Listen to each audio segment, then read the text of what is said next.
Bonjour, je m'appelle Katia Berken, je suis pédagogue et thérapeute holistique. Aujourd'hui, j'avais envie de vous parler des blessures d'âme. Ça a été relevé principalement par Lise Bourbeau et c'est comme ça que je les ai découverts et que j'ai pu les pointer du doigt. Alors merci à elle.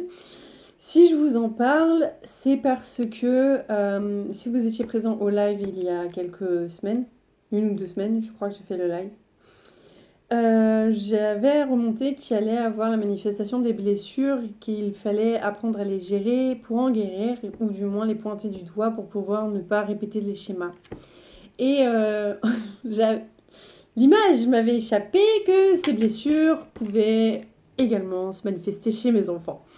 Alors, il faut savoir que quand on a des enfants, en général, la blessure de la mère, si elle n'est pas guérie, si la procréation n'a pas été faite dans des vibrations positives, etc., bref, on va faire court, il y a une partie des blessures qui se transmettent à nos enfants. Et en l'occurrence, chez le sexe opposé. Donc, par exemple, pour mon fils, moi, j'ai la blessure du rejet, mon fils a récupéré la blessure du rejet. Pour ma fille, mon conjoint a la blessure de l'abandon, et du coup, ma fille a la blessure de l'abandon. Et ce que j'ai pu observer durant cette semaine, justement, ce sont ces blessures-là. Ma fille est très émotionnelle, elle a besoin de câlins tout le temps, donc, parce que le masque de l'abandon, c'est la dépendance. Du coup, elle a tout le temps besoin d'être accompagnée dans ses activités, ses actions, ses démarches, ses sentiments, ses émotions, etc. C'est fatigant. Je vous avouerai que j'ai pas réussi à transmuter ça durant ces jours-ci. Euh, je vais essayer, donc du coup, c'est quand même compliqué parce que ça me demande en gros de la laisser et de la laisser s'exprimer, la laisser pleurer et lui expliquer avec les mots, tant bien que mal, que en fait, elle peut très bien jouer toute seule, qu'elle peut très bien faire ses activités toute seule. Elle est assez forte pour s'aimer et pour être aimée d'elle-même déjà.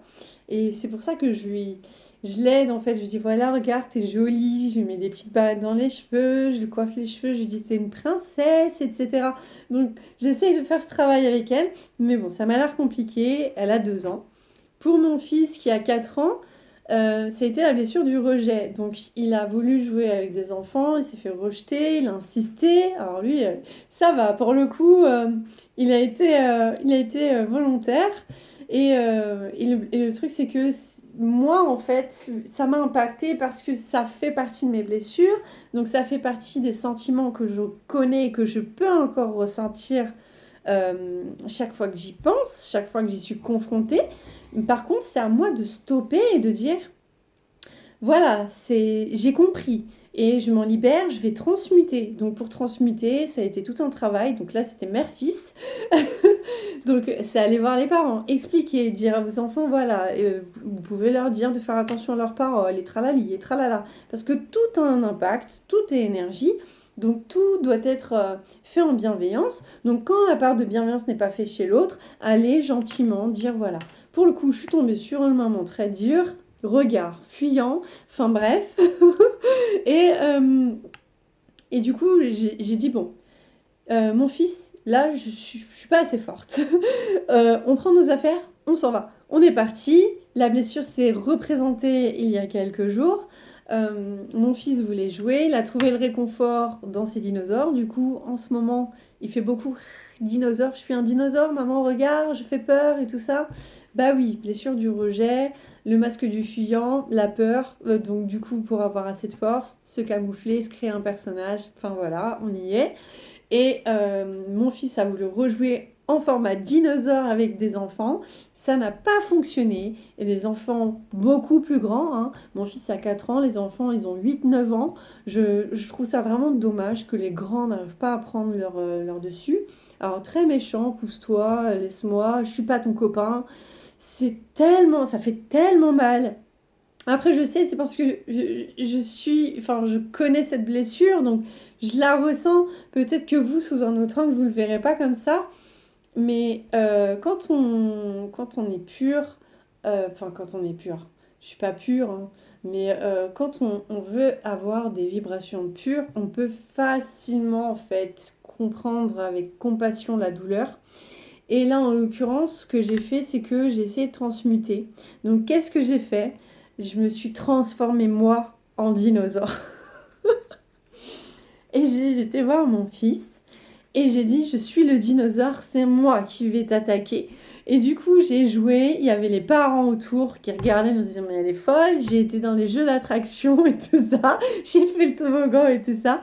Pour le coup, il y a d'autres enfants qui sont arrivés. On a tous joué ensemble, y compris les enfants qui repoussaient mon fils. Et c'est moi qui suis venue. J'ai dit, tu es méchant, tu n'es pas gentil, je ne veux pas jouer avec toi. Et elle m'a regardée avec une colère, une rage. Et je lui ai dit, je rigole. J'ai dit, mais par contre, tu vois, toi, c'est ce que t'as fait à mon fils tout à l'heure. Et c'est pour ça que je voulais te montrer ce que ça faisait. Et après, on pouvait jouer ensemble. Mais chacun avait sa leçon. Chacun avait une moralité à la fin. Et puis moi, j'étais le dinosaure.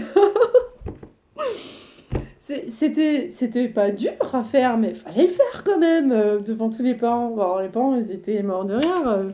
J'aurais pu souffrir de la blessure d'humiliation, mais pour le coup, non, c'était volontaire de ma part. Et ça a très bien fonctionné pour transmuter cette blessure en du positif. C'était une bonne expérience. Mais ça ne veut pas dire qu'on en guérit définitivement. Ces blessures-là peuvent revenir. La preuve pour moi, on peut facilement les ressentir. À nous de stopper ce que l'on ressent pour pas que ça nous impacte psychiquement et que ça nous fasse mal et que ça nous baisse en vibration. Transmuter, pour moi, c'est la solution pour guérir de nos blessures d'âme. Donc voilà pour cette petite vidéo, j'espère que je vous aurai fait rire. Et puis je vous dis à bientôt.